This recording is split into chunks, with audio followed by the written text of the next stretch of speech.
উপরওয়ালাদের তিনটা প্রশ্ন করবে, রবের পরিচয় দাও, ধর্মের পরিচয় দাও, রাহমাতুল লিল আলামিনের পরিচয় দাও। এই তিনটা প্রশ্নের জবাব যারা দিতে পারবে, মদিনার নবী বলেন তাদের কবর হবে রওজাতুম মির রিয়াজিল জান্নাহ। আর যারা জবাব দিতে পারবা না, তাদের কবর হবে হুফরাতুম মিন হুফারিন নার। ও আল্লাহর বান্দা, কয়দিনের যৌবনের বাহাদুরি করবি?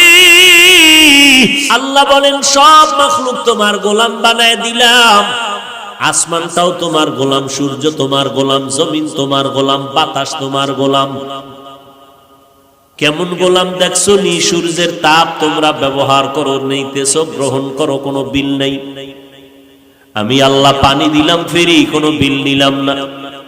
আমি আল্লাহ বাতাসটাও ফ্রি করে দিলাম, কোনো বিল চাইলাম না রে গোলাম। মাটির সৃষ্টির মানুষগুলো তোর সম্মান দিলাম,